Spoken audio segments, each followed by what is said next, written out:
Hallelujah. हमारे प्रभु यीशु मसीह के मधुर नाम में आप सबको जय मसीह की। क्या इस कार्यक्रम का इंतजार कर रहे थे?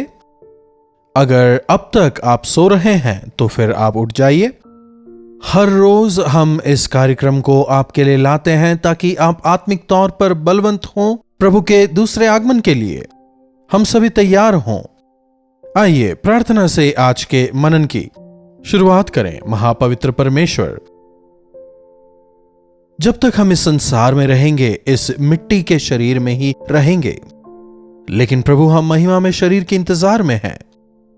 स्वर्ग राज्य हम पहुंच पाएं, संकटों से हम निजात पाएं, इसी संघर्ष में हम लगे हुए हैं। प्रभु इस संसार में हमें कुछ भी चीज शांति नहीं दे सकती। इस संसार में हमारा कोई आनंद नहीं, आप ही हमारी सामर्थ्य और हमारा आनंद हैं। इसलिए दोबारा अपने वचनों से तृप्त करें, पवित्र आत्मा की सामर्थ्य से भरें। प्रार्थना यीशु के नाम से मांगते हैं, आमीन। कैसे हैं आप लोग? जीवन कैसा चल रहा है? क्या आपने उद्धार पाया है? क्या आपने प्रभु यीशु मसीह पर विश्वास किया है? क्या आप विश्वास करते हैं कि प्रभु यीशु मसीह ही जिंदा और सच्चे परमेश्वर हैं? यह संसार का जीवन हमेशा के लिए नहीं है, लेकिन इस जीवन के बाद एक अनंत जीवन प्रभु यीशु में हमारे लिए है। क्या आप में यह विश्वास है? शरीर मिट्टी है और मिट्टी में मिल जाएगी, और आत्मा परमेश्वर के पास जिन्होंने उसे दिया है लौट जाएगी। इसलिए इस संसार में रहते हुए मृत्यु के बाद की जिंदगी के लिए हमें अपने आप को तैयार करना है। सब चाहते हैं कि वे स्वर्ग के भागी हों, लेकिन जिनका नाम जीवन की पुस्तक में नहीं लिखा गया वे परमेश्वर के राज्य के भागी नहीं होंगे, स्वर्ग नहीं पहुंच पाएंगे। वे दूसरे मृत्यु के भागी होंगे, मतलब नरक की आग में हमेशा हमेशा के लिए वे डाल दिए जाएंगे। वचन हमें बताता है, यह मेरे वचन नहीं है, बाइबल परमेश्वर का वचन है जिसे पवित्र आत्मा की प्रेरणा से लिखा गया है, और यदि हम इस पर विश्वास करेंगे तो उद्धार पाएंगे। क्या हम उद्धार पाने के बाद सहजता से पाप के बीच रह सकते हैं? दूसरों की तरह पाप को अनदेखा करके क्या हम जी सकते हैं? अन्यों की तरह बुरे काम करते हुए भी क्या आराम से खर्राटे मारकर सो सकते हैं? तमाम तरह के पापों को करते हुए, अपने तन मन की इच्छाओं को पूरा करते हुए, मानो जैसे कुछ भी नहीं हुआ हो, एकदम रौब और रुबाब के साथ क्या हम रह सकते हैं? जी नहीं।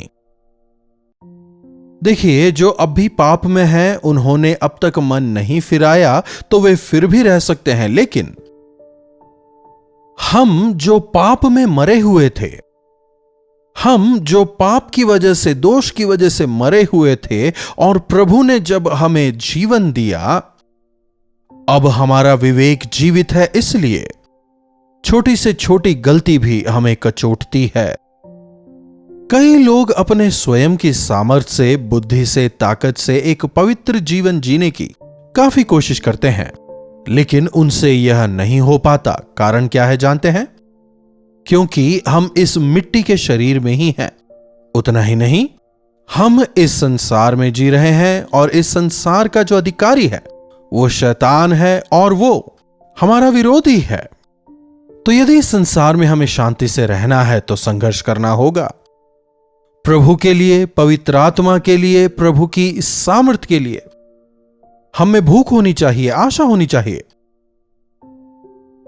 एक वचन देखिए, रोमियो की पत्री 7वां अध्याय और उसकी 24वीं आयत से देखिए पौलुस क्या कह रहा है। मैं कैसा अभागा मनुष्य हूं, मुझे इस मृत्यु की देह से कौन छुड़ाएगा? ऐसे महान सेवक की पुकार सुनिए। मुझे यह सौभाग्य मिला ऐसा नहीं कहता, मैं भाग्यशाली हूं ऐसा नहीं कहता, मैं कैसा अभागा हूं, मुझे इस मृत्यु की देह से कौन छुड़ाएगा? उन दिनों में रोमियों का शासन था और उनके राज्य के तहत एक नियम हुआ करता था। अगर कोई किसी की हत्या करता था तो पीड़ित के शव को हत्यारे के गले में बांधकर छोड़ दिया जाता था। अगर कोई छुड़ाने का प्रयास करता तो उसके गले में भी शव टांग दिया जाता था, इसलिए कोई नहीं छुड़ाता। जरा एक बार कल्पना करके देखिए कि आपके गर्दन में पीछे की ओर एक शव टंगा हुआ है, वह अनुभव कैसा रहा होगा। उतना ही नहीं, दूसरे तीसरे दिन जो शव होता है उससे काफी भयंकर दुर्गंध उठती है, सहन नहीं कर सकते। तब वह व्यक्ति सहन नहीं कर पाता और भागने का प्रयास करता है। उसके भागने से क्या होगा, शव उसके गले में बांधा हुआ है, वो भी तो उसके साथ आएगा ना। उतना ही नहीं, भागने की वजह से शरीर रगड़ खाता है और उसमें से और भी दुर्गंध निकलने लगती है। वह व्यक्ति अंततः बदबू सहन नहीं कर पाता और ना ही वो वहां से बच पाता है, ना खा पाता है, ना पी पाता है, ना सो पाता है। हाय, मैं कैसा अभागा हूं, क्या मुझे इस मृत्यु की देह से कोई बचा सकता है, चिल्लाते हुए अंत में खुद मर जाता है। यहां किसी दूसरे शव की बात नहीं हो रही, हमारे खुद के अंदर एक शव है। समझ रहे हैं? हमारे अंदर मरा हुआ मिट्टी का यह शरीर अब भी मौजूद है, इसीलिए हमें हर रोज नहाना है, खाना भी खाना है, शरीर की जरूरतों को पूरा करना है, शारीरिक अभिलाषाओं पर हमें जय पाना है कि नहीं? हमारे अंदर पहले आदम के स्वभाव वाला शरीर अब भी जीवित है और जब हम उद्धार पाते हैं तो इस शरीर और आत्मा के बीच लड़ाई होती है और उस लड़ाई में जो जीतता है उसी आधार पर हम जीते हैं। यदि हमें हमारे शरीर पर जय पाना है तो आत्मा के अनुसार हमें जीना होगा। शरीर के लिए भोजन जितना आवश्यक है उतना ही आवश्यक हमारे आत्मिक जीवन के लिए वचन है। प्रभु के साथ संगति करना आवश्यक है। शारीरिक इच्छाओं को, शारीरिक अभिलाषाओं को पूरा करने के लिए जब शरीर हमें खींच रहा होता है, आत्मा के द्वारा शरीर के कार्यों को हमें मारना है, वचन हमें बताता है। एक वचन और भी देखिए, रोमियो की पत्री 8वां अध्याय 12वीं आयत से। सो हे भाइयों, हम शरीर के कर्जदार नहीं कि शरीर के अनुसार दिन काटें, क्योंकि यदि तुम शरीर के अनुसार दिन काटोगे तो मरोगे, और यदि आत्मा से देह की क्रियाओं को मारोगे तो जीवित रहोगे। आत्मा की क्रियाओं द्वारा देह की क्रियाओं को मारना है। 5वीं आयत भी देखिए, क्योंकि शारीरिक व्यक्ति शरीर की बातों पर मन लगाते हैं, परंतु आध्यात्मिक आत्मा की बातों पर मन लगाते हैं। शारीरिक शरीर की बातों पर मन लगाते हैं, आध्यात्मिक आत्मिक बातों पर मन लगाते हैं। शरीर पर मन लगाना तो मृत्यु है, परंतु आत्मा पर मन लगाना जीवन और शांति है। क्योंकि शरीर पर मन लगाना तो परमेश्वर से बैर रखना है, क्योंकि ना तो परमेश्वर की व्यवस्था के अधीन है और ना हो सकता है। अतः जो शारीरिक दशा में है वे परमेश्वर को प्रसन्न नहीं कर सकते। समझ रहे हैं? शरीर और आत्मा विरोधाभासी है। यदि हम शरीर को खुश करेंगे तो परमेश्वर को दुखी करेंगे। यदि हमें परमेश्वर को प्रसन्न करना है तो शरीर को हमें मारना होगा, शारीरिक इच्छाओं को बुझाना होगा, उस पर जय पानी होगी। जय पाने के लिए मेरे पास ताकत नहीं है। क्यों नहीं है?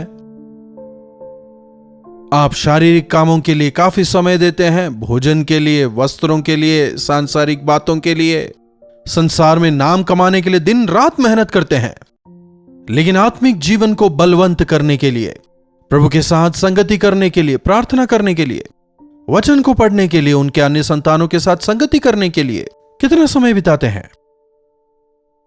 पेट के लिए आप दिन भर संघर्ष करते हैं। कहते हैं ना, पापी पेट का सवाल है। इस पापी पेट के लिए मनुष्य कितनी मेहनत करते हैं, लेकिन आत्मिक जीवन को बलवंत करने के लिए, उद्धार पाने के बाद हमें परमेश्वर के साथ अधिक समय गुजारना है। दानियेल परमेश्वर से 3 बार प्रार्थना करता था, इसीलिए वो एक सार्थक जीवन जीने पाया। परमेश्वर यूसुफ के साथ थे, इसीलिए वो पाप से बचने पाया, परीक्षा में जयवंत होने पाया। प्रार्थना करने वाला परीक्षा में जयवंत होता है। यदि आप आत्मिक तौर पर बलवंत होना चाहते हैं तो मनुष्य केवल रोटी ही से नहीं, लेकिन परमेश्वर के मुंह से निकलने वाले हर एक वचन से। जब प्रभु के वचनों को मन में रखकर मनन करते हैं तो शारीरिक बातें मन में नहीं उतरेंगी, शारीरिक बातों से आप घृणा करेंगे। जब हमारे मन की आंखें खुली होती हैं, क्या सही है क्या गलत है हम समझ पाते हैं, क्या बुरा है क्या गलत है हम काफी आसानी से समझ पाते हैं। हम जब परमेश्वर की आत्मा से भरे होते हैं, हमारा विवेक सटीक होता है। अल्प समय के पाप को भोगने के लिए हम आशान्वित नहीं रहेंगे। पौलुस कहता है, 14वीं आयत देखिए, क्योंकि हम जानते हैं कि व्यवस्था तो आत्मिक है, परंतु मैं शरीर और पाप के हाथों बिका हुआ हूं, और जो मैं करता हूं उसको नहीं जानता, क्योंकि जो मैं चाहता हूं वह नहीं किया करता, परंतु जिससे घृणा आती है वही करता हूं। मैं चाहता तो भलाई करना हूं, लेकिन बुरा ही करता हूं, क्योंकि मेरा शरीर मुझे अपने वश में कर लेता है। मेरा शरीर मुझे दर्द देता है, मेरी शारीरिक इच्छाएं मुझे थका रही हैं।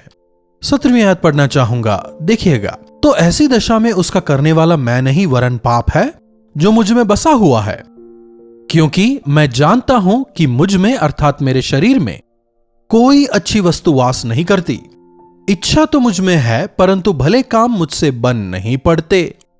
इच्छा तो मुझ में है, परंतु भले काम मुझसे बन नहीं पड़ते, क्योंकि जिस अच्छे काम की मैं इच्छा रखता वो तो नहीं करता, परंतु जिस बुरे काम की मैं इच्छा नहीं करता वही करता हूं। आत्मा के अनुसार जीवन बिताएं, तभी आप शरीर पर जयवंत होने पाएंगे। आत्मा के अनुसार कैसे जीना है? यीशु मसीह हमारी ही तरह हर विषयों में परखे गए, लेकिन फिर भी वे पाप में नहीं गिरे। उनकी संगति में रहने द्वारा और उन पर विश्वास करने द्वारा हम जयवंत हो सकते हैं। कलवरी के क्रूस पर अपने लहू को बहाने के द्वारा उन्होंने मृत्यु पर जयवंत पाई, उन्होंने संसार पर जय पाई और शैतान के सर को रौंदा। इसीलिए आज यीशु के नाम में हमें शारीरिक क्रियाओं से छुटकारा मिलता है। मैं कैसा अभागा हूं, मुझे इस मृत्यु की देह से कौन छुड़ाएगा? शायद कुछ लोग कह रहे हो, मैं अभागा नहीं हूं। हां, मैं बहुत अमीर हूं, मेरे पास पैसा है, मेरे पास अधिकार है, विश्वासी हूं, मैं पवित्र हूं, मैं प्रभु का सेवक हूं। शायद कहते हुए खुद की प्रशंसा कर रहे हो। अगर हमारा हिसाब किताब प्रभु ने बाहर रखा, देखिए प्रकाशित वाक्य की पुस्तक में प्रभु क्या कह रहे हैं। प्रकाशित वाक्य की पुस्तक उसका 3रा अध्याय 17वीं आयत से, और यह नहीं जानता कि तू अभागा है और तुच्छ और कंगाल और अंधा और नंगा है। क्या लिखा है? हमारी स्थिति हम समझ नहीं पा रहे। संसार का अधिकार देखकर, पैसा देखकर, नौकरी देखकर, सुंदरता देखकर, ताकत देखकर हमें लगता है कि हम बहुत बड़े हो गए हैं। यह कुछ भी काम नहीं आएगा। न्याय के दिन यह किसी भी काम नहीं आएगा। यह कुछ भी आपको स्वर्ग राज्य नहीं ले जाएगा। यह आपको समझ नहीं आ रहा। तू जो कहता है कि मैं धनी हूं और कहता है कि मैं धनवान हो गया हूं और मुझे किसी वस्तु की घटी नहीं, पर तू यह नहीं जानता कि तू अभागा और तुच्छ और कंगाल और अंधा और नंगा है। शारीरिक लोग शारीरिक बातों को लेकर उन्हीं पर मन लगाकर खूब घमंड करते हैं। मेरे पास पैसा है, मेरे पास नाम है, मेरे पास अधिकार है। उन्हें लगता है मानो वे प्रभु की मदद कर रहे हों, लेकिन बिन मसीह के तुम अभागे हो, पाप की गुलामी करने वाले कंगाल हो। मसीह के लिए जी नहीं सकते, तुम भटके हुए हो। तुम नहीं कह सकते कि मसीह मेरे सर्वाधिकारी हैं, चाहे तुम्हारे पास कुछ भी हो, तुम भटके हुए ही हो। आज हम भी प्रभु को पुकारें, प्रभु हम कितने अभागे हैं। कई बार मेरे ना चाहते हुए भी मैं शारीरिक इच्छाओं का गुलाम हो जाता हूं। कई बार मेरे जाने बिना ही, अनजाने में ही मेरा शरीर मुझे अपना गुलाम बना लेता है। मुझे इस मृत्यु की देह से कौन छुड़ाएगा यदि आप पुकारेंगे? प्रभु जवाब देंगे। 8वें अध्याय की दूसरी आयत देखिए। क्योंकि जीवन के आत्मा की व्यवस्था ने मसीह यीशु में मुझे पाप की और मृत्यु की व्यवस्था से स्वतंत्र कर दिया है। हमें कोई भी मनुष्य स्वतंत्र नहीं कर सकता। जीवन के आत्मा की व्यवस्था ने मसीह यीशु में मुझे पाप की और मृत्यु की व्यवस्था से स्वतंत्र किया है। मुझे बचाने वाले केवल प्रभु हैं। उनके नाम में आजादी है। जो बल, जो सामर्थ्य प्रभु मुझे देते हैं, उस सामर्थ्य के द्वारा संसार पर जयवंत होकर, शरीर पर जयवंत होकर, शैतान पर जयवंत होकर, प्रभु का गवाह होकर जी सकता हूं। ऐसा जीवन प्रभु हमें से हर एक को दें। प्रार्थना। महापवित्र पिता परमेश्वर, प्रभु एक बार फिर से आपके इन वचनों के लिए हम शुक्रगुजार हैं। प्रभु आज जो कोई भी पाप की अधीनता में जीवन बिता रहे हैं, शरीर की लालसाओं पर नियंत्रण किए बिना सांसारिकता में जीवन बिता रहे हैं, होने दें कि यह वचन उनके जीवन में काम करें। वे कोशिशें तो करते हैं कि दोबारा पाप ना करें, लेकिन पवित्र आत्मा की सामर्थ्य पाए बिना वे बार बार पाप में गिरते चले जाते हैं। प्रभु होने दें कि आज से पवित्र आत्मा की सामर्थ्य पाकर मसीह यीशु की स्वतंत्रता का अनुभव करते हुए आपके गवाह होकर जीने का अनुग्रह दें। प्रार्थना यीशु के नाम से मांगते हैं, आमीन।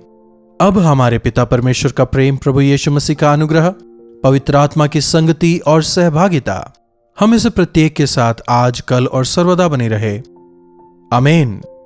प्रभु की महिमा हो। अपने प्रार्थना विषयों को आप 9884907779 पर व्हाट्सएप वॉइस मैसेज या टेक्स्ट के द्वारा भेज सकते हैं। यदि आप किसी भी प्रकार के बंधनों में हैं, गुलामी में हैं और उससे छुटकारा पाने में हमारी मदद चाहते हैं, तो अवश्य ही हमसे संपर्क करें। हम पूरी गोपनीयता बरतेंगे और आपके लिए प्रार्थना करेंगे। प्रभु समय पर आपको छुटकारा देंगे। प्रभु आप सबों को आशीष दें।